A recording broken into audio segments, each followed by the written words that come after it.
Hello everybody, this is Claudia and I'm a teacher ambassador here at the Classgap platform. I'm here today to tell you about how to win and keep your students based on my own personal experience and the one that I have gained through the Classgap platform. I will tell you about the free trial class, basically how to conduct it, what to ask your students about and what to do in order to keep them for a longer period of time. So I hope you will like this webinar and most importantly, you will be able to fill your calendar with new students just after it. So see you soon! I'll try my best to speak louder. That is my higher pitch voice. So let's follow, all right? So as I was saying, yeah, perfect. All right.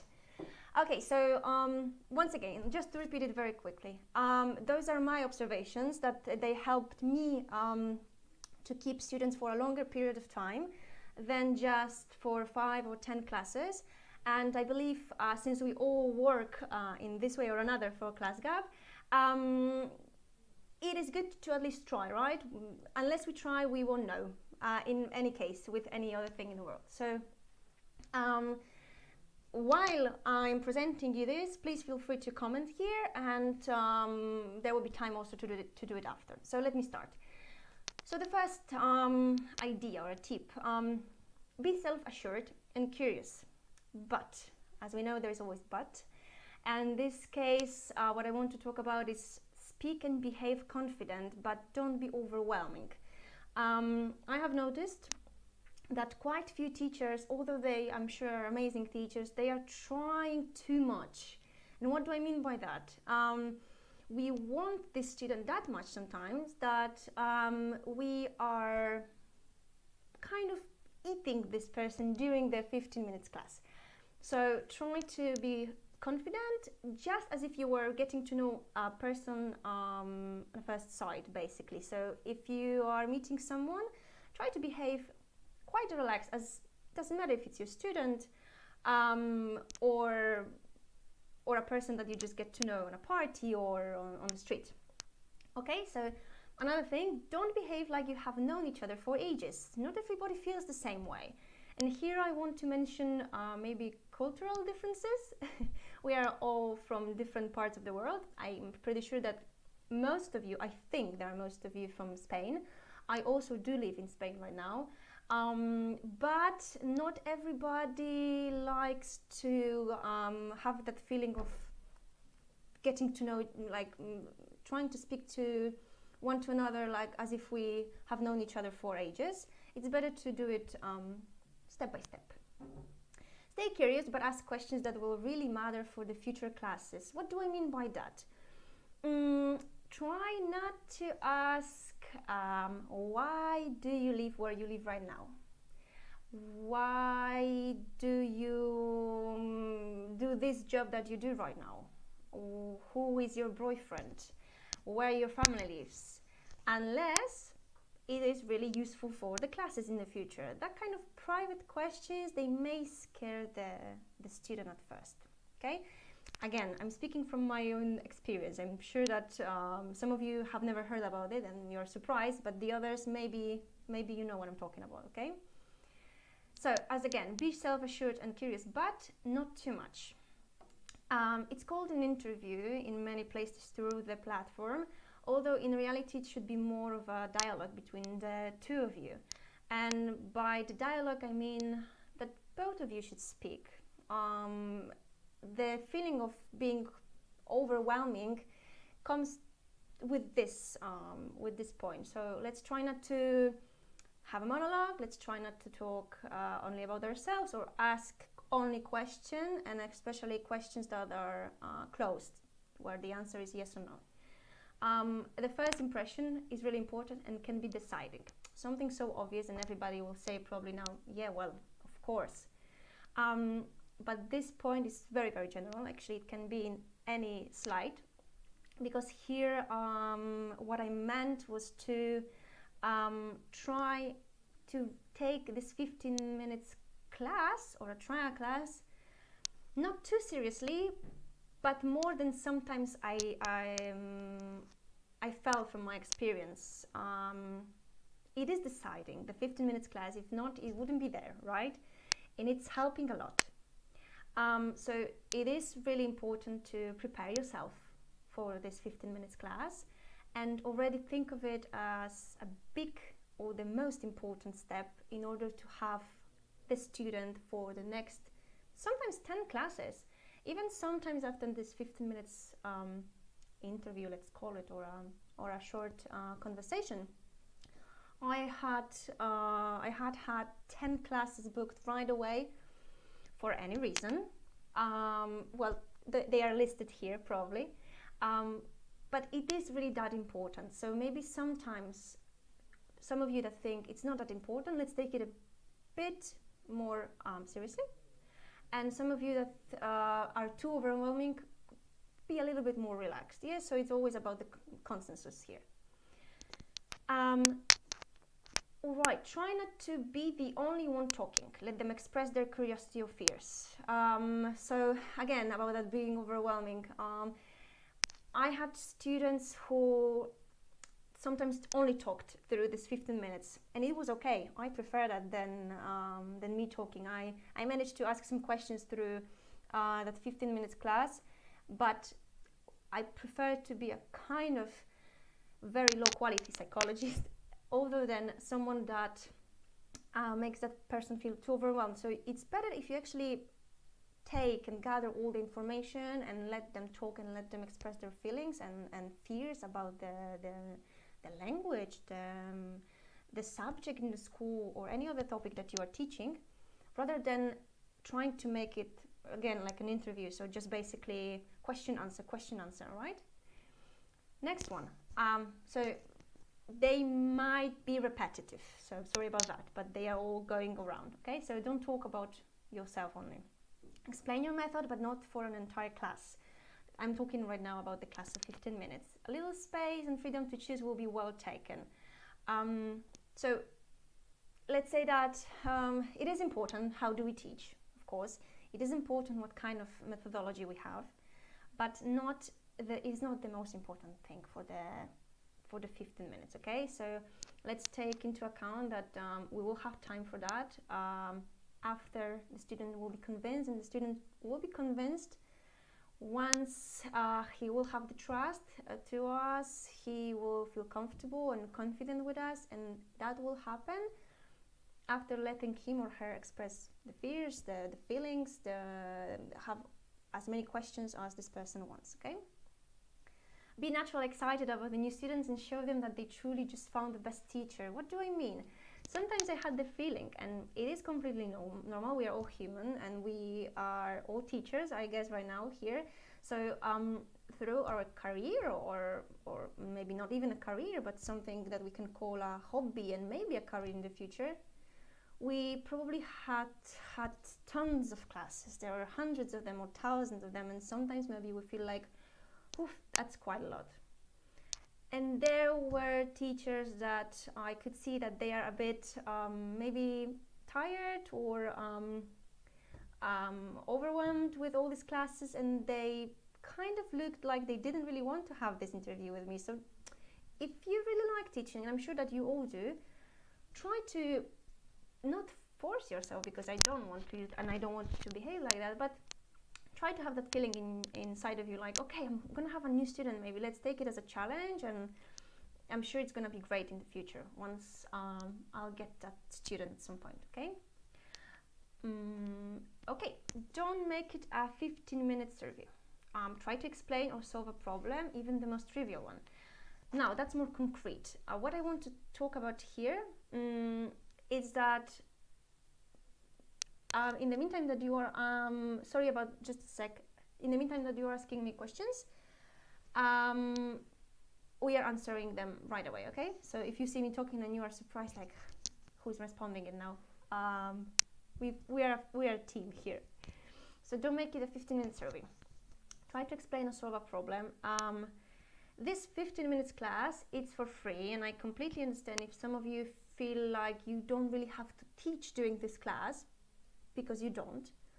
Although it's really well taken if you try to explain even the very basic, or a little problem, or if the student have told you I don't know, I do have a problem with the past tenses in English, Spanish, or with any other thing. Try to insert already some information there. It will show a student that you are prepared to have classes with him or her already, and that you are a professional teacher in a way. You don't have to prepare yourself for 1 hour in order to prepare a piece of material, because you have it. You have that knowledge already, right?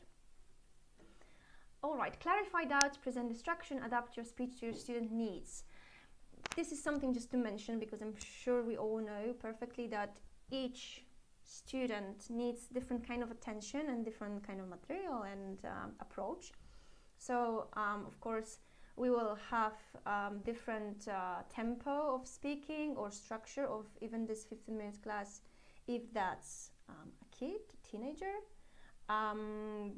or a kid with any symptoms of illness, of any sickness, or maybe dyslexia, something more common. If there's an adult that's very, very shy or has low esteem problems, all that is very important in order to undertake any kind of classes. English, Spanish, guitar, chemistry. So it's really, really important to adapt it. I think I'm talking about something quite clear. But I figured that it's better to mention. Express yourself in a professional way, like the expert that they are looking for. Don't try to place tons of jokes right away. I have a really good contact with all my students right now, but I guess you better make that contact, build that contact gradually. So don't try to, it comes back to the first point, don't try to be overwhelming. Try to keep maybe a little distance at first, polite, kind, and optimistic, but try to be as professional as possible, okay? They're still looking for a tutor, more than a friend, I would say. Ask what are your students' goals. This is very much from my experience, so make sure to know what kind of problems they have got with the subject. Don't assume it, don't try to build the class on your assumptions, and well, basically here I want to talk about moments where the teachers, they think they know, they have the hint, and they know what the student needs. Sometimes you may know, but it's always better to ask, both ways. So ask and let them talk, let them ask even more, let them again express themselves, okay? Mention your previous experience with a similar issue or topic. If it's really extreme or rare, and you do not have experience with this exact kind of student, whether again it's English, Spanish, guitar, don't try to lie. He or she will figure it out in the future. Rather say that you will do your best to prepare yourself and that you believe that you won't have any problems, than lying. If you really care about having the students, it will work better, trust me. I did it one time a couple of years ago, and then I felt overwhelmed with the fact that I wanted to please the student that much, but I couldn't even approach him properly with the material, with the classes. So it's always better to mention the real issue or topic or experience, and I'm pretty sure that you had that much experience that you can kind of adapt that experience to the student and the other way around. Upfront their worries and offer a solution or give an idea based on your experience. Now, what I want to talk about here is that many times students, they say that they are here for this reason, okay? Let's say it's in order to pass the certificate, whichever that is. Upfront their worries, meaning if a person wants to start with a subject or a skill or even improve it, there will always be more and more in the future. If someone wants to learn Spanish and pass a certificate, this language probably will be, he or she will need it in the future in order to maybe work with it, in order to translate things, or if it's guitar, maybe it's a hobby, but maybe this person wants to play in a band in the future. So try to always look kind of behind the goal of the student and suggest that there will always be more. That's the idea behind keeping the student for longer than just 10 or 20 or even 100 classes. Once you kind of catch this person, you can always introduce more possibilities, because I'm not talking here about inventing their worries or inventing goals, right? There really can be more and more, and because of that there can really be more classes. Ask about your students' level. Again, something quite obvious but maybe not always. So remember, a student might be there to simply improve a skill or expand their knowledge. I had a situation one time that I wanted to learn a language, and I haven't been asked through all the 15 minutes class what is my level. I just wanted to improve it at that moment, and I was quite shocked. The teacher also at the end, and it was because of this really little lack of question, right? So always ask at first, at some point at the beginning, are you here to improve your language or your skill, or are you here to learn from the very beginning? Any other question will fit as well, okay? So it doesn't matter the age or the level. Try not to patronize your students. So that's talking about if the student has a very low level, or is just starting and you are the native speaker or not, or you have a very, very high level.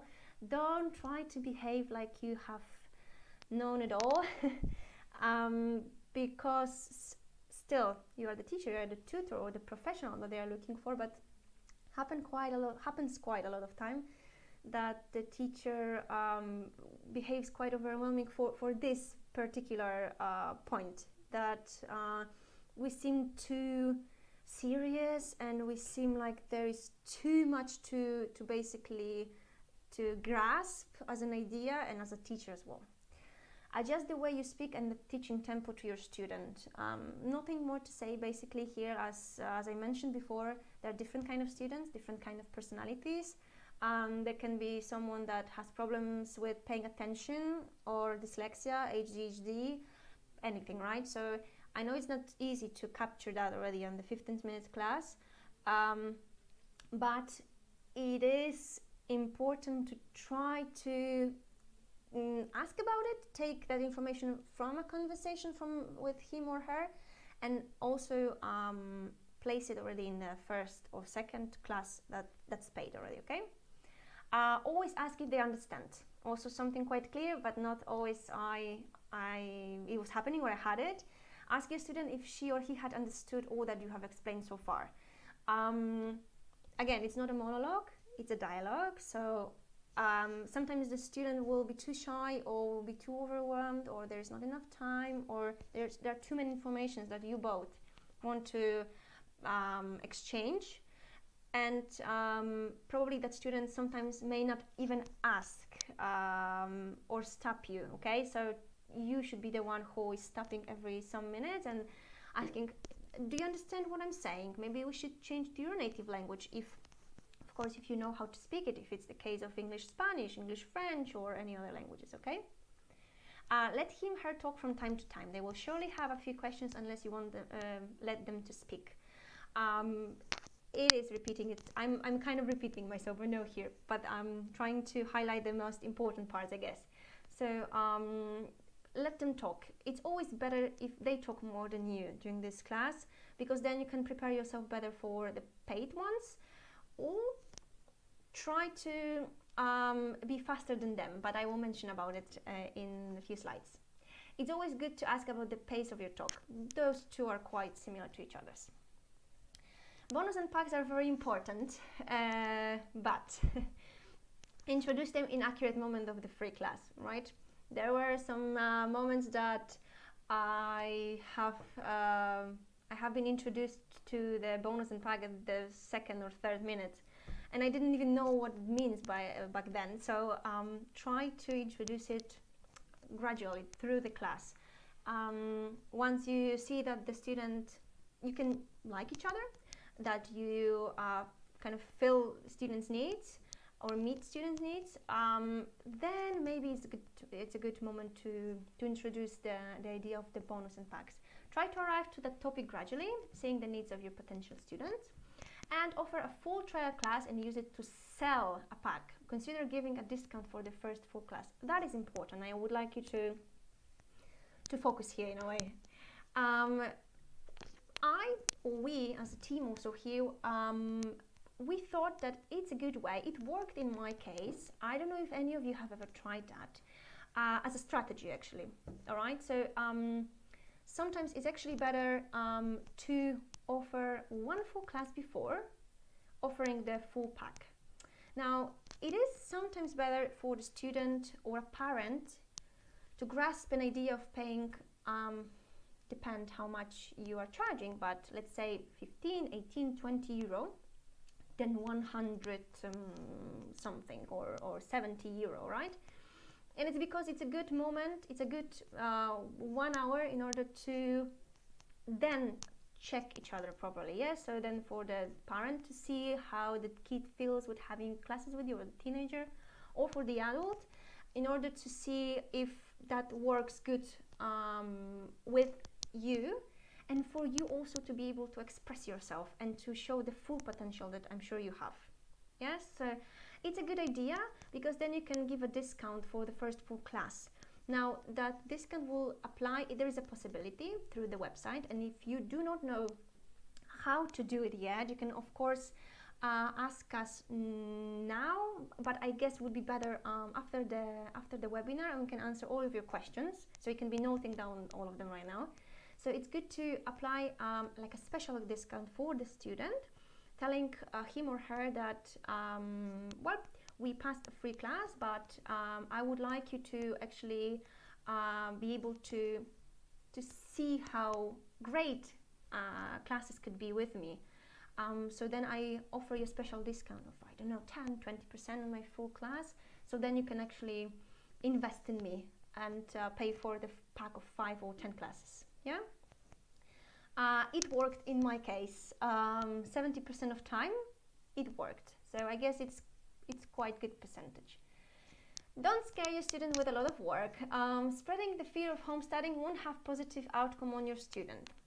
It could be for many reasons that teachers do it. It could be because we are also busy and we want them to be already prepared while arriving for the class.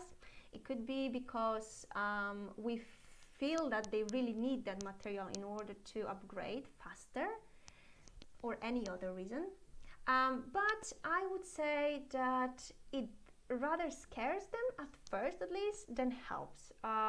Because I understand that homework is important, but it doesn't work for everybody, right? It may scare more the students, the kids, the teenagers and the university students, more even than adults. Can be the other way around, but all of them, once they hear homework again after being, I don't know how many years working already, or having the same every day at school, it rather, if there is a necessity or if there is a need, sorry, that you really think that this student is particularly well, slow to say, or maybe needs extra help, you can try to do this homework partially through the class. Another thing, then you'll need more classes in order to introduce all the material, which is a win-win, okay? It is better to introduce the idea of homework progressively, yes? So try to do it in the second, third, fourth class, already mentioning it, but not saying, okay, tomorrow or the next class you're gonna have a homework. Try to see the reaction of the person as well. Use the make a proposal feature. I don't know if you noticed, but there is a new feature, make a proposal. So use the new feature that allows you to pre-book the class with the students. We had different feedbacks when it comes to this feature, which is understandable. Always something new, and especially something new that is suddenly popping up in the middle of the aula. It's going to be taken with some distance, just like this one, but it is here, like anything else, to help use teachers and the students to make all the process faster in order for you to just enjoy teaching and for the students to enjoy having these classes. So basically, again, I will explain it a bit, but if you have more questions about this feature, you are very welcome to text now or send us an email later on. So the feature is there for both of you to agree on the future dates, and it's also making it easier for you to offer this pack of classes, because you can pre-book it with the teacher, with the student, right away. Explaining it, try to invite him for a longer term cooperation. So just what I said, it can be easier for the student to grasp the idea of pack of classes, because yes, I agree, without it the student has more time, but there are more doubts, there's thinking, do I really need it? No, I don't think so. Then you are losing this opportunity. So it's good to offer that, and then it's important to mention the flexible character of these options, change of time and date if necessary. So you can always try not to mention that you can cancel these classes, because of course once we have that many options, and especially canceling the class, student will probably grasp that idea too fast. But what is important, and it's good for both of you, is that you can change, that person can change the time and date of it. So let's imagine that you are booking already through the 15 minutes class. We are talking about the free class. That option is popping up. It's a make a proposal, and you can ask the student if he or she is interested. There is an option that we can book it right away. It's easier, it's saving time for both of you. The person doesn't have to stay after the class and think about which date fits more. What we can do is just to book it right away, and he or she can then change it, already having all these classes inside of his or her calendar. Yeah, and of course what is important to mention is that this person is not paying for them right away in this moment. They're paying for it once the class is finished, right? So it's not like a person is booking 10 classes and it's paying right away 120 or whichever amount is it, okay? So I would really encourage you to use this feature, or at least try, because we have noticed that not many of you have tried it, and we want to also gather the data about it, so if it's working well or not, and how we can improve it as well. Okay. Let me just relate to homework. What about if the student asks for homework from the first class? If the student asks for the homework from the first class, if it's the student who asks for it, I mean, go for it. Of course, that's why we are here. We are here to comply with their needs, with their questions. So if it's the student that he or she thinks already that he or she will need it, of course, I would go with it. Maybe seeing also the kind of character that this person has, because sometimes we are all willing to put more and more responsibilities and more tasks on our heads, and it doesn't really work in the end, and this person may scare him or herself with that. Okay, so we think of ourselves as very ambitious sometimes, and it doesn't always work. Yeah. Always give easy homework at first, then they are keepers. Yep, I agree. It's better to give little pieces of homework and then gradually introduce more if necessary, or just start with nothing and then if necessary give a little bit, give a little task, give a little exercise. Okay.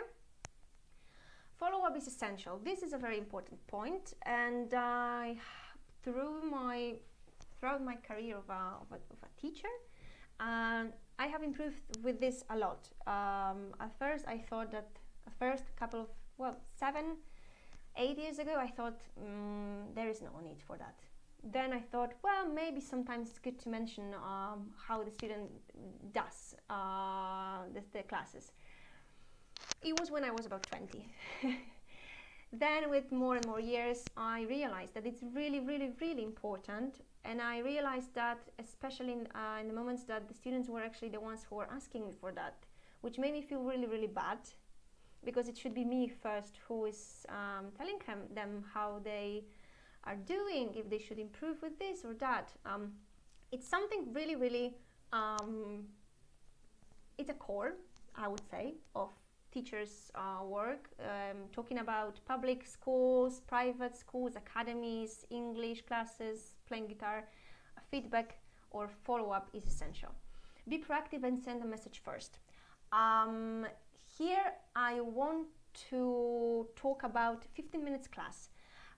What do I mean by that? I think another very important thing is to actually text or send a message to the student after the 15 minutes class. Now why? It seems like, okay, you just talk about not being overwhelming, and it seems like I want to just have the student no matter what. No. Try to say something like, thank you for having this 15 minutes class with me. Thank you for trusting me even on having an interview. There are thousands of teachers, Classgap, any other platform all around the world. And the fact of having already this 15 minutes class means quite a lot. So take good care of this class, of this 15 minutes, and make him feel appreciated, him or her. I'm talking about the student. So send a message, show that you are already prepared on having classes with this person, and say that whatever questions, write whatever questions this person will have in the future, you are here to answer them. And any doubts about the platform itself, about the functionality, you are always willing to help. If you don't know by yourself, we are always here to help you as well and answer your questions and doubts. So it is like a domino effect. Send them a piece of material that you have been using during your classes, a link to a video or audio. Right. Some teachers may think that it's too much. Some of you, you've maybe been doing it already. I'm talking here about knowing a specific issue, problem, or a question from a student. Let's imagine that we've got a student, maybe I'm too focused in English. Let's talk about a student who has got a problem with chemistry, okay? There is this, oh, I'm so bad with chemistry, but there is a problem with the topic. All right, it's more specific than we think. We can already introduce YouTube channel with short videos. We can introduce some audio, some podcasts explaining about it. And no, it's not going to be a competition to us. It will only show to a student that we are proactive, that we have been prepared to solve this problem before, or we have that knowledge that we can share it already with him or her, all right? So, or any kind of material. It can be a quiz, it can be a nice website that is talking about languages or subjects or tests, okay? Show them that you have already been prepared to do classes with them. So that's the summary of what I just said, okay? Technical issues. So this is something that has been a nightmare to all of us, I guess, for different reasons. For lack of knowledge, as in my case as well. Let's say that it always can happen. We never know. We can never be 100% prepared, even though we have everything prepared. Suddenly something pops up, just like in the case of this webinar. But we can do some things before in order to be better prepared. So good light is always a basic. Make sure that you are sitting in the place that you have good natural light, or a lamp that doesn't reflect on the laptop and then nobody can see your face. The same goes with proper earphones or headphones. Just like in this case, we fix it on time. And check your camera before giving a class. Sometimes the camera of the laptop doesn't work. Make sure, since it is your job, right? Partial or the full-time job, you have to have proper tools in order to do it. We're not talking about buying the best kind of material, but the one that will actually allow you to do these classes properly. So try to always have two options, okay, here. So the camera of your laptop, in case it will just shut down, you will have an extra external camera. 2 pairs of earphones or headphones, or one of each, again, in case. Make sure to do a compatibility test and the internet speed test, especially if you are giving the first class or changing an unusual place. What do I mean? We always think that without changing the the place we will have the same connection. Even if you move from one room to another of your flat, it can well, ruin our class basically. Yes, sometimes we sit too far from the router, there is a wall in between and it's already worse than it was before. We don't want that because we don't want to lose the time of the class that we kind of both spend and the student pays for. Yeah, so I would say those three are the basics. If you will have any other technical issues or technical questions or doubts, you are very welcome to text to us, or if you have had any experience with that before, also please text us here, and also send us in a message. You are very welcome to send me an email after this webinar about any kind of topic, well, related to Classgap and teaching. I'm very open to answer any kind of question or doubt, and if I will not know the answer about any technical issues, I'm sure that any of our teammates over here, they will know and they will help us to solve them all together.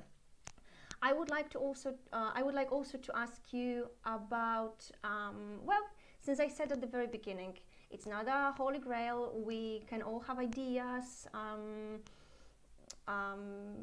tips on how to improve our work, our common work here. So please, if you have any other idea that I haven't mentioned here, or something was working for you already and you are still doing it in this way, please send me a message, and I guess I can gather all of them, make a list, and maybe share it in between all of you. We will figure it out how, but don't worry, all of you that you have attended this Classgap, you will have this webinar, sorry, working for Classgap, you will have an access to this material. Okay, so I guess that will be all for today. I'm sorry that I couldn't answer all of these questions. Of course, there was my co-worker that was helping me here. I don't join a platform just to use my own students and then give company. Well, I guess that all these questions were being answered by Sandra, by my co-worker. So thank you very much for your attendance. Thank you for your patience, first of all. And I guess we will see each other next time. We are thinking about making this kind of webinars every month. There will be also a type form sent to all of you who have attended this webinar. So we would really ask you to fill it. Okay, this will give us the feedback about how we did and what could we improve for the next time to help you work better, have more students, more income, and be happier about being with Classgap. So thank you very much. I'm gonna be here a couple of seconds more because I know we have delay, so just in case. So thank you again, and see you in the future.